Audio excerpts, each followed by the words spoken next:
Welcome to Sacerdotus Hangouts, the broadcast that answers doubts about God, the Catholic Church, science, philosophy, and other worldly topics rolled out.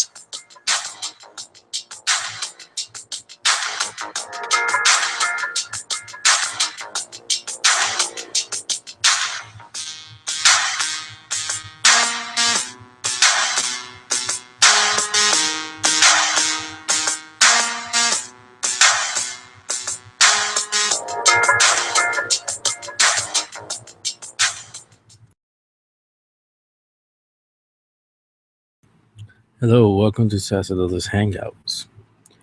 Once again, I was hoping some atheists will log on or show up for the discussion, but as usual, they get cold feet and do not show up. But they seem to want to flock on common threads and whatnot to spam and troll and whatnot. But when you invite them to discuss with you live in real time, they seem to become cowards and don't show up. But anyhow, I'll continue for a bit talking. I have not received any email from anybody requesting to show up for the hangout, so I guess it's another monologue, and I'm going to just talk ad lib here and there on certain things, whatever comes to mind. Why not? I guess the first thing I should talk about, well, I did it a couple of days ago, but I guess I'll briefly go through it again, is this Pew research study that just came out. Um, the religious landscape of America. And according to this study, it pretty much claims that Christianity is declining in America. And the way this study took place was they took 300 people from each state and telephoned them and had a questionnaire where they answered certain questions.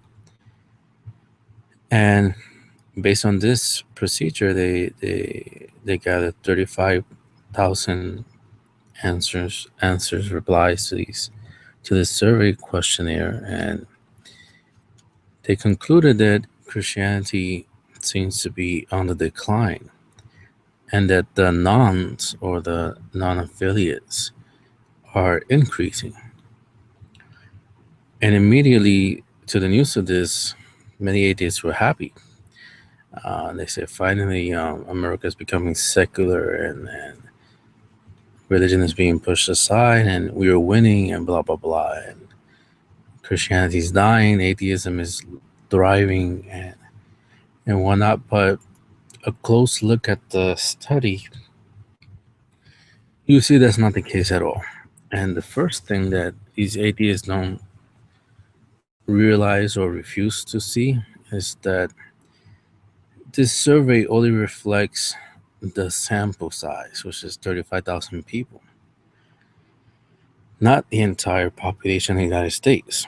And that's how surveys work. That's how polls work, is that they take a sample of a larger group and they present the results of that sample, and then they make conclusions or observations on the sample.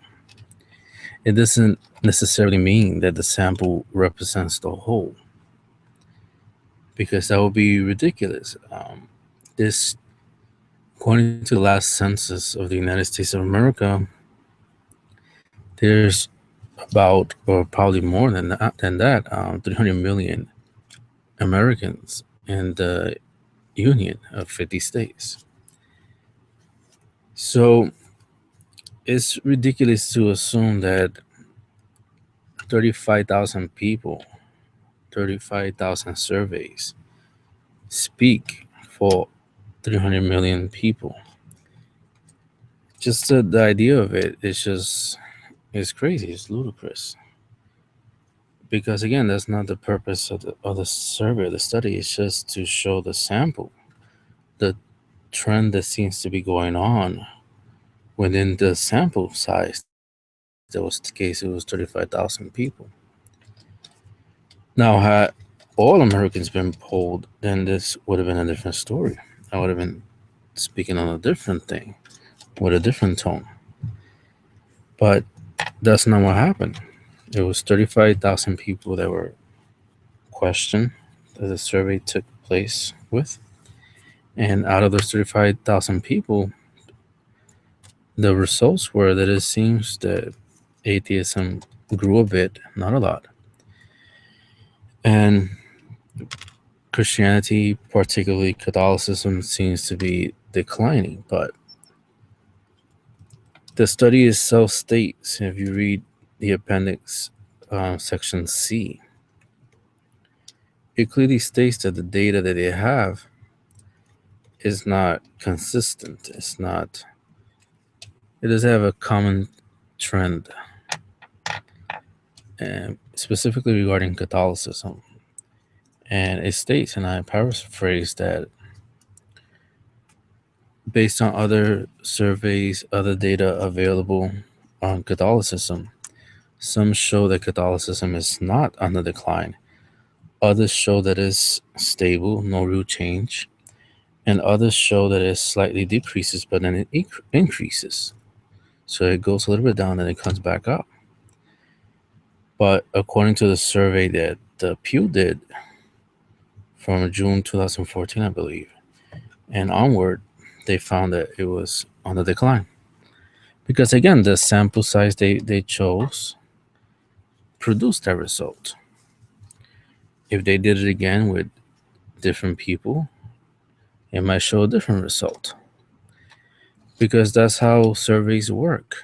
And surveys are not 100% accurate. That's why they have the sample error, which pretty much states that it's not 100% accurate. It could be off by a certain amount. It could be over a certain amount. But again, the whole purpose of a survey is to show a specific trend within a sample that's taken. So, like I said in the beginning, atheists were happy that